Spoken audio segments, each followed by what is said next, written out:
지난주에 42곳이라고 그랬습니다. 이스라엘 백성이 출애굽에서 장정만 60만, 그러니까 200만 명 정도 되는 인원이 40년 동안, 그것도 좋은 길도 아니고 광야, 그죠? 70도까지 온도가 올라가서 발을 대면 발이 될 수 있을 정도의 그런 척박한 그런 땅을 40년 동안 이스라엘 백성이 어떻게 지내왔는가. 그건 첫째는 모세와 아론의 권한하에 지도자가 있었기 때문이고, 두 번째는 하나님께서 구름 기둥과 불 기둥으로 역사했기 때문이다. 만나를 먹여주시고, 그래서 오히려 광야를 즐기면서 이스라엘 백성은 올 수가 있었다. 그리고 세 번째는 한 걸음 한 걸음 이스라엘 백성이 순종하고 왔기 때문에. 그래서 아무리 하나님께서 본능을 보여주려고 해도, 아무리 하나님께서 모세와 아론을 보내도 이스라엘 백성이 순종하지 않으면 42곳을 지나서 목적지까지 올 수 없는 겁니다. 그래서 다 모세와 아론대로 열심히 최선을 다하고, 하나님은 신실하게 약속한 대로 이스라엘 백성에게 다 행하시고, 그리고 이스라엘 백성은 또 어떻게 해야 돼요? 그 하나님을 믿고 믿음으로 한 발 한 발 앞으로 나갈 때 이스라엘 백성은 42곳을 지나서 기적같이, 이게 불가사의한 거죠. 200만이 어떻게 40년 동안 광야를 지나서 약속의 땅까지 42곳을 지나는 거예요. 어떻게 그 200만이 되는 사람이 텐트를 다 치겠습니까? 그 장소를 찾는 것도 어렵고, 그 사람이 물 먹는 것도 어렵고, 그 사람이 물만 먹습니까? 싸고, 이런 거 다 옹을 처리하는 거, 이것도 보통 일이 아닙니다. 그런데 어떻게 40년 동안 하나님의 인도 가운데 올 수 있었는가? 하나님의 기적. 근데 그 기적을 체험하기 위해서는 모세와 아론의 지도를 따라야 돼요. 그 기적의 사람이 되기 위해서는 한 걸음 한 걸음 믿음으로 가야 돼요. 지난주 이야기했습니다. 오늘은 이제 약속의 땅의 경계, 어디까지가 너희 땅인가, 그 경계에 대해서 말씀하고 있습니다. 그래서 남편부터 시작하죠. 에돔 곁에 접근한 신광야, 동편에는 염해에서 시작해서 가데스 바냐, 애굽 시내를 지나 바다까지. 그리고 뒷면에 한번 볼까요? 지도가 있죠. 12지파 지도가 있는데요. 자, 여기 염해는 사해입니다. 사해가 오른쪽에 있죠. 사해 끝에서부터 시작해서 어디까지 가는가 하면 지중해까지, 여기 남쪽입니다. 남쪽 경계입니다. 그래서 사해로부터 출발해서 사해 끝에서 출발해가지고 왼쪽으로 쭉 가면 지중해가 나오죠. 이것이 남편 경계입니다. 그 다음에 북편 경계는 어디냐면, 북편 경계는, 그다음 서편 경계는 바닷가죠. 본문에 보면 서편 경계는 대해라고 나오고 있습니다. 이 대해는 지중해를 가리킵니다. 그래서 남편 경계는 사해 끝에서 바다까지고, 서편 경계는 바다고, 북편 경계는 어디냐면 북편 경계는 대해에서 다시 바닷가에서 호르산까지, 호르산에서 하만 어기까지. 그래서 어디까지쯤 되는가 하면 갈릴리 여기 바다 있죠. 갈릴리 바다. 그 근처까지가 북편 경계가 됩니다. 그리고 동편 경계는 어디냐면, 동편 경계는 몇 절에 있죠? 12절에 있죠. 12절에 보면 11절에 그 경계가 스밤에서 라블라로 내려가서 아인 동편에 이르고, 또 내려가서 기네렛 동편이다. 기네렛. 이 기네렛이 어디냐면 게네사렛, 그 갈릴리 호수를 가리킵니다. 갈릴리 바닷가, 갈릴리 호수가. 그래서 갈릴리 바닷가까지, 갈릴리 호수, 그 해변이 나오죠. 호수의 해변을 가리키는 겁니다. 게네렛 동편, 갈릴리까지고, 그래서 바다에서 어디까지 가냐면 동편이 어디냐면 갈릴리, 거기서부터 출발해가지고 어디로 내려와요? 12절에 요단으로 쫙 내려옵니다. 그게 어디까지 미쳐요?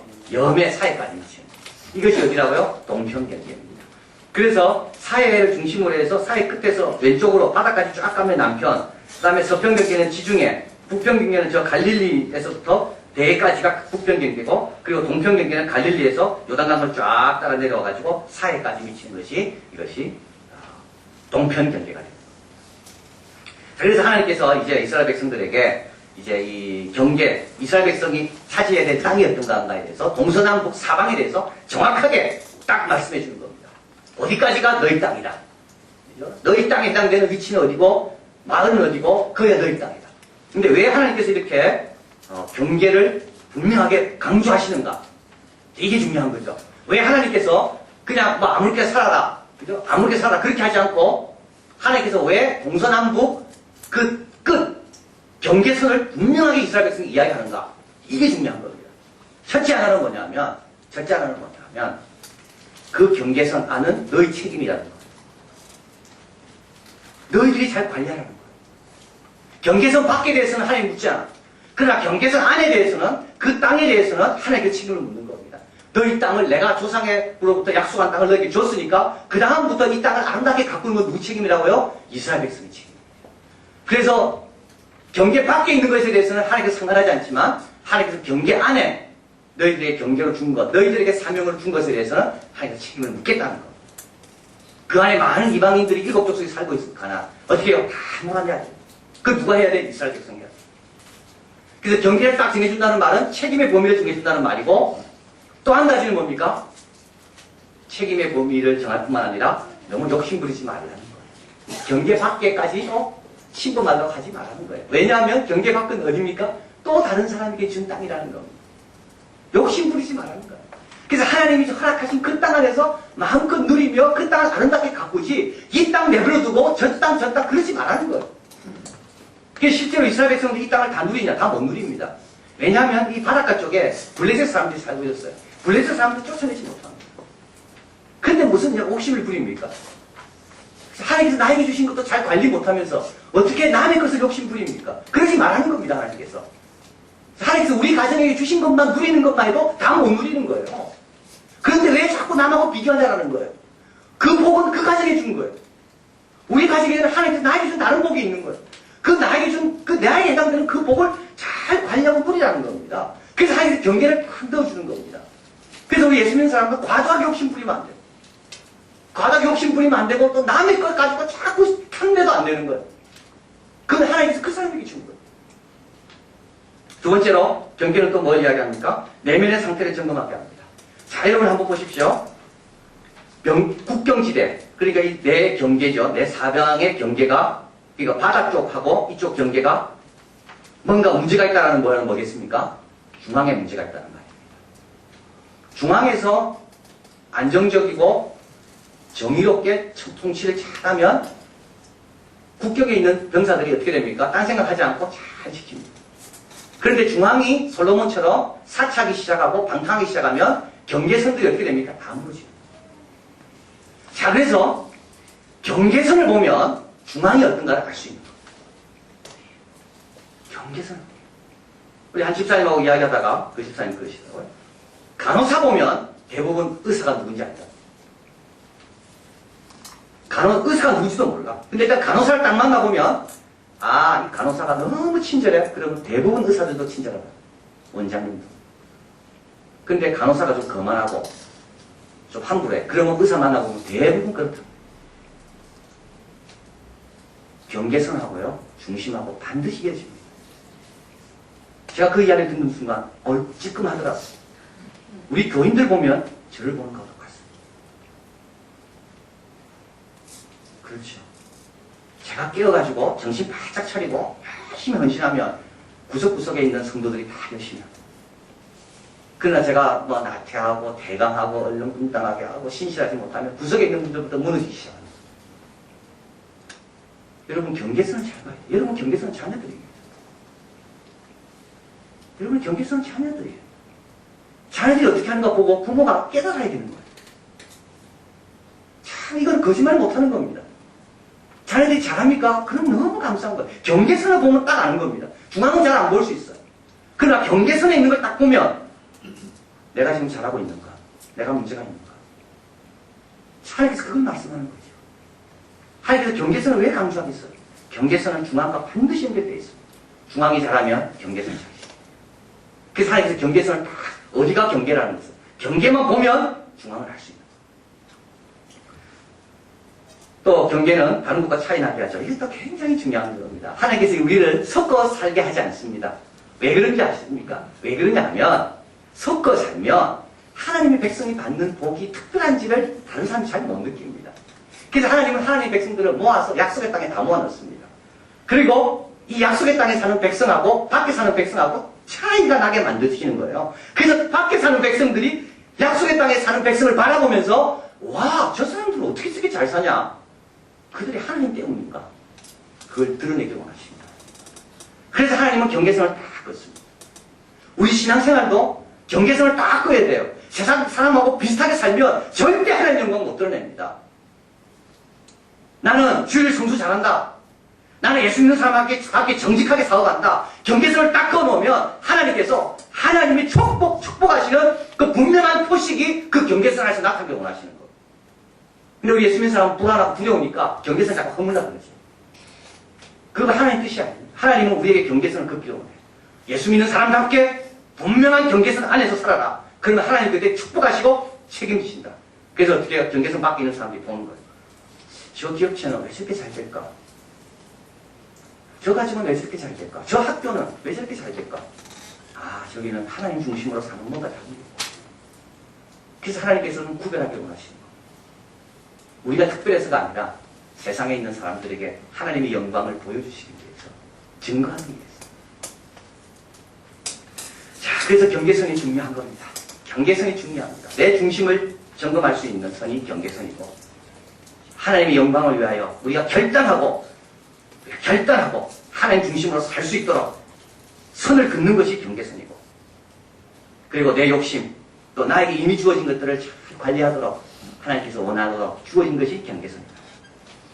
자, 그래서 먼저 하나님께서 이렇게 경계를 긋고요. 그 다음에 이제 그 경계선에서 섬기는 사람을 하나님께서 이제 여기서 보여주십니다. 16절부터 나와 있죠. 같이 있습니다. 여호와께서 또 모세에게 일러 가라사대 너희에게 땅을 기업으로 나눌 자 이름이 이러하니 제사장 엘르아살과 눈의 아들 여호수아니라. 새로운 사람이 나오죠. 아론이 아닙니다. 모세가 아닙니다. 엘르아살과 여호수아입니다. 18절 같이 있습니다. 너희는 또 기업의 땅을 나누기 위하여 매 지파에 한 족장씩 택하라. 19절 그 사람들의 이름은 이러하니 유다 지파에서는 여분의 아들 갈렙이요. 20절 시몬 지파에서는 암미우스의 아들 스무엘이요. 저기서 이제 그 지파에 해당되는 새로운 족장들이 나옵니다. 이 족장들은 누굽니까? 신세대입니다. 신세대. 그래서 그 땅을 끝까지 지키기 위해서 하나님께서 새로운 사람들을 이제 등장시키는 겁니다. 이 사람들은 누굴까요? 자기 부모들이 하나님 원망하다가 불평하다가 죽는 것을 본 사람들이죠. 가데스 바네아에서 12정탐꾼들이 보고 왔다가 불평하고 원망하고 부정적인 거 보고 하다가 불을 맞아서 그 자리에서 죽는 것을 본 사람들이 이 사람들이에요. 이 사람들은 훈련을 많이 받은 사람들이에요. 그래서 이 사람들에게 이제 기회가 주어지는 거예요. 어떤 기회입니까? 이제 경계선에 들어가서 그 땅을 하나님이 원하시는 땅으로 만드는 그런 새로운 사명. 그래서 이제 광야로 오는 사명이 아니라 이제 땅에 들어가서 새로운 것을 감당하는 새로운 사명. 이게 세 사람에게 주어집니다. 그런데 여기에 세 사람이 아닌 사람이 두 사람 나오죠. 한 사람 누구죠? 여호수아하고 또 한 사람 누굽니까? 갈렙입니다. 40년 지나도 하나님께 충성하는 사람 하나님 또 쓰십니다. 이게 중요한 거예요. 하나님께 충성한 사람은 항상 기회가 있습니다. 자, 이게 여기 열쇠입니다. 갈렙은요, 10명, 여호수아와 갈렙은 10명이 다 하나님 원망하고 모세 원망하고 갈 때도 이 사람들은 끝까지 하나님 붙들고 흔들리지 않은 사람이에요. 여러분, 우리가 얼마나 약한지. 많은 군중들이요, 가는 곳으로 가고 싶어 합니다. 많은 사람들이 일어나서 막 불평하면 나도 막 불평. 왜냐하면 다 똑같아요, 마음이. 10명만 그렇게 했습니까? 여호수아 갈렙도 마찬가지예요. 우리도 마찬가지예요. 다른 사람 불평하면 나도 불평거리가 있는 거예요. 똑같은 거예요, 이게. 그런데 여호수아 갈렙은 여호와를 온전히 흔들리지 않아요. 흔들리지 않아요. 그러니까 하나님 어떻게 됩니까? 하나님 또 사용하시죠. 여러분, 기회는 누구에게 자꾸 주어지는지 아십니까? 충성스러운 사람에게 기회는 자꾸 주어져요. 이걸 우리가 꼭 기억해야 돼요. 하나님만 온전히 쫓은 사람에게는 40년이 지나도 또 기회가 주어져요. 가나안 백성들이 깜짝 놀랐을 거예요. 여호수아와 갈렙 저 사람은 또 왜 나타났냐? 그죠? 왜 또 저 사람 나타났냐? 40년 전의 사람인데 왜 나타났냐? 왜 하나님 사용하십니까? 그래서 갈렙이 제일 먼저 씁니다. 갈렙이 제일 먼저 씁니다. 여호와만 온전히 쫓은 충성스러운 사람에게 기회가 언제나 주어집니다. 저번에 말씀드린 것처럼 한 번 성공하긴 쉬워도요, 지속적으로 성공해야 되는데 지속적으로 성공할 수 있는 길은 딱 하나입니다. 충성입니다. 충성이 언제 끝나는가 하면 가장 힘들 때 충성이 끝납니다. 그래서 왜 늘 기도하고 준비하고 있어요. 준비하고 있지 않으면 나도 넘어가는 거예요. 딱 준비하고 있어요. 하나님, 나는 그 순간이라도 나는 절대 흔들리지 않게 도와주십시오. 딱 기도해요. 그러면 하나님께 또 사용하시고 또 사용하시고. 자, 그래서 새로운 사람이 있고 그 다음에 여호수아와 갈렙 같은 옛날 사람도 있습니다. 그리고 이렇게 또 새 땅을 경계선을 지나면 또 누가 나오죠? 여기에요? 모세가 나오죠. 모세. 자, 모세는 약속의 땅에 들어가나요? 못 들어갑니다. 그런데 모세가 뭐 하나요? 다 들어갈 수 있도록 끝까지 준비해주는 게 모세입니다. 참 모세의 위대함이 이렇게 있는 겁니다. 하나님께서 모세 보고 못 들어간다 그랬거든요. 그럼 모세는 여기서 대강 할 수 있습니다. 그런데 모세는 자기는 못 들어가지만 하나님의 명령을 따라서 땅을 나누고 땅의 지파를 뽑고 경계선을 하나님께 받아서 전하는데 최선을 다합니다. 결국 누가 누립니까? 여호수아가 누리잖아요. 근데도 모세는 자기가 못 누린다 할지라도 최선을 다해서 끝까지 충성합니다. 그래서 결국 하나님께서는 누구를 더 높이 삽니까? 모세입니다. 이것도 우리가 약한 겁니다. 약한 부분입니다. 우리는 내가 못 누리면요, 헛수고했다고 생각합니다. 내가 기껏 공부가 만들어놨는데 결국 딴 사람이 누려요. 그러면 어떻게 됩니까? 내가 그 사람 좋게 해주려고 그렇게 수고했냐? 이렇게 마음 같습니다. 모세의 마음 아닙니다. 아들 잘 키웠잖아요. 그래가지고 연애하면서 좋은 남자 만나면, 여자 만나면 그 다음부터 엄마는 그것도 보시더라고요. 그래서 시어머니하고 며느리 갈등이 생깁니다. 잘 키웠는데 제 어머니가 그러시더라고요. 뭐 우리 집사람하고 갈등이 있다 이 말이 아니고 저희 형이 미국 유학을 가게 된 거예요. 결혼한 지 얼마 안 돼서 먼저 갔기 때문에 저희 아버지가 저희 형 미국 가는 걸 보러 서울 올라오신 거예요. 그래서 어머니는 부산에 계셨고 저희 아버지하고 형수님은 서울에 와서 공항에서 배웅합니다. 근데 우리 어머니한테 전화도 없고 빨리 안 내려오더래요. 그래서 우리 엄마가 하도 좀 기다리다가 전화를 해보니까 왜 안 내려오고 뭐 하냐 했더만은 며느리가 너무 안 돼가지고 지금 위로해주고 있다. 그래서 우리 어머니가 헷가닥해가지고 내가 지금 힘든 걸 생각 안 하고 네, 내가 힘든 건 생각 안 하고 지금 며느리 힘든 걸 생각하고 있겠냐고.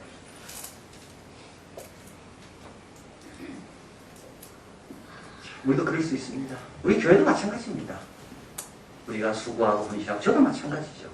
씨를 뿌리고 눈물로 다 갚았다가 그 다음에 결국 제 부임자가 와서 다 누립니다. 다윗이 정성껏 성전 다 준비했는데 하나님 짓지 말라니까 누가 성전 짓습니까? 솔로몬이 짓는 거예요. 그런데 하나님은 누굴 더 높이 사죠? 다윗입니다. 자, 이거 우리가 싸워야 됩니다. 우리는 늘 그러죠. 그럼 나는 뭐냐? 우리 제일 많이 하는 말이 그겁니다. 그럼 나는 뭐냐 이거예요. 나는 가족을 이렇게 희생했는데 나는 뭐냐? 뭐긴 뭐예요? 모세지. 다윗이지. 얼마나 그 명예스러운 이름입니까? 이 땅에서 안 받고 하늘나라 가서 여러 배를 받는 거. 그래서 모세의 훌륭함이 여기 있는 거예요. 저도 기도해야 돼요. 여러분도 기도해야 돼요. 앞으로 우리가 하나님께서 어떻게 사용하실지 몰라요. 우리가 다 했다가 결국 누리는 건 누가 누리냐? 우리 자식이 못 누릴지도 몰라요. 다른 사람이 누릴지도 몰라요. 우리가 이렇게 정성껏 기도하고 이렇게 아름답게 교회를 만들었는데 누리는 것은 우리 자식도 아니야. 괜찮아요. 그게 모세고 그게 다윗입니다. 그래서 하나님께서 새 땅에 들어갈 때 모세가 준비하게 하시고 여호수아와 갈렙은 40년 동안 끝까지 충성했습니다. 다시 광야를 돌아야 된다 했지만 이 사람들은 아는 사람들이잖아요. 그래도 변함없이 충성했고 이들이 있었고 모세가 있었고 그리고 또 새로운 세대가 있었고 그래서 이들이 약속의 땅으로 들어가게 되는 겁니다. 자, 그래서 여러분 한번 보면 4번으로 가볼까요? 남쪽에는 이제 네 지파가 땅을 지도에 가보면 나와 있습니다. 유다가 같고 시몬이 같고 베냐민 지파, 단 지파가 같습니다. 중앙에는 요셉의 두 아들 므낫세와 에브라임 지파가 땅을 가지고요. 그 다음에 북쪽에는 스볼론, 이사갈, 아셀, 납달리 지파가 같고 요 지도에 보면 그렇게 나와 있죠. 그래서 므낫세는 반은 요단 동편에 가지고 반은 요단 서편입니다. 그래서 우리는 서편은 별로 안 좋은 걸로 생각하지만 실제로 약속의 땅은 서쪽입니다. 서편입니다. 동쪽을 건너서 서쪽으로 오는 겁니다. 요단강 건너 서편 이러면 그 약속의 땅입니다. 우리는 동쪽이 좋은 거로 생각하잖아요. 자꾸 헷갈리는데 서쪽은 지금 가드 루벤이 있는 게 서쪽이고요. 동쪽이고요. 서쪽은 이제 지중해 쪽이 서쪽입니다. 그래서 요단강 서쪽으로 땅을 이제 다 그렇게 나눠 갖게 되는 거죠. 그런데 이제 여기서 하나 문제가 있는 지파가 어디냐면 단 지파입니다.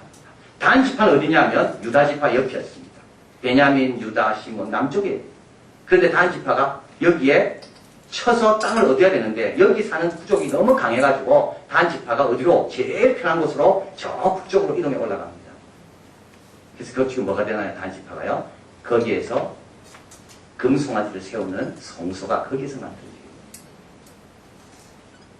만약에 그 한 지파가 남쪽에 있었더라면 어떻게 됐을까요? 예루살렘 근처 아닙니까?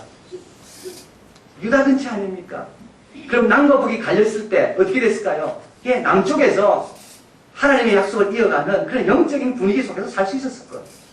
그런데 이 지파가 편한 길 찾아가지고 북쪽으로 올라가가지고 결국 어떻게 됩니까? 단과 베델에 금송아지를 세우게 되는데, 그래서 결국은 가장 하나님을 거역하는 그런 집단들이 모이는 곳이 어떻게 되냐면 단 지파가 있는 곳이 되는 겁니다. 시편 같이 한번 읽겠습니다. 내게 줄로 지어준 구역은 아름다운 곳에 있으며 나의 기업이 실로 아름답도다. 하나님이 줄로 지어준 구역이 있습니다. 그곳은 어떻게 해요? 제일 아름다운 곳입니다. 예수님에게 그곳은 어디였어요?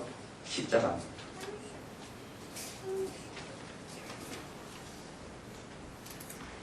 예수님의 그건 십자가였어요. 예수님이 그 십자가 괴롭다고 나는 그 구역 싫습니다고 나갔더라면 어떻게 됐을까요? 우리는 여전히 지금 죄 가운데 있습니다. 지금은 십자가는 더 이상 추한 것도 아니고 힘든 것도 아니고 가장 아름다운 것으로 바뀌었습니다. 자, 그래서 하나님께서 우리를 주실 때 어떻게 됩니까? 감사함으로 받으면 그것이 뭐가 됩니까? 그것이 아름다운 것인 겁니다. 자, 그래서 스펄전 목사님과 같이 한번 읽겠습니다.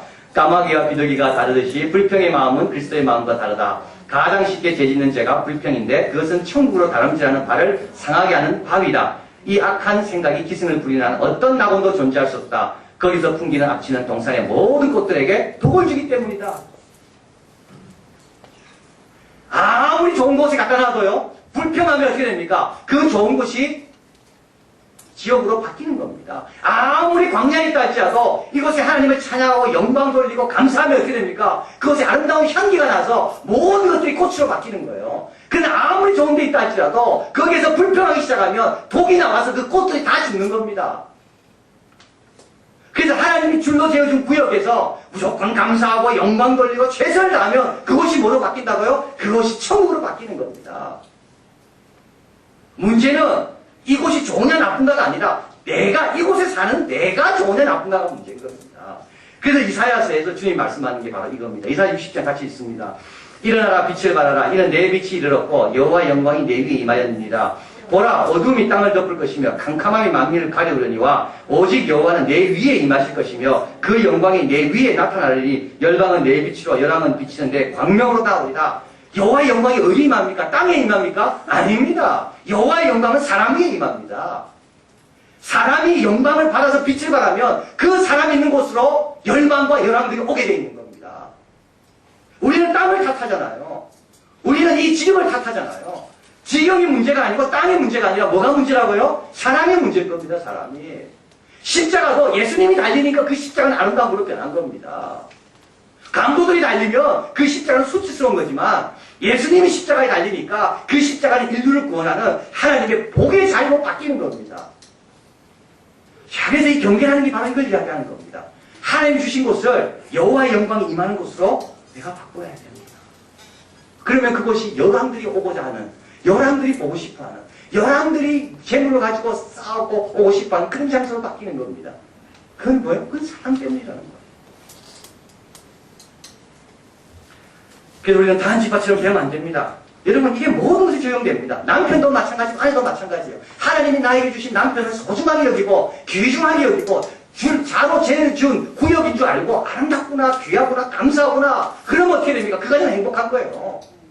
그러나 아무리 좋은 남편과 자식이 있다 할지라도 자꾸 남과 비교하면서 나에게 왜 이런 남편을 주고 내게 이런 자식을 줬냐 자꾸 하는 게 불평하면 아무리 좋은 자녀도 악취로 인하여 그 아름다운 꽃들이 다 시드는 겁니다.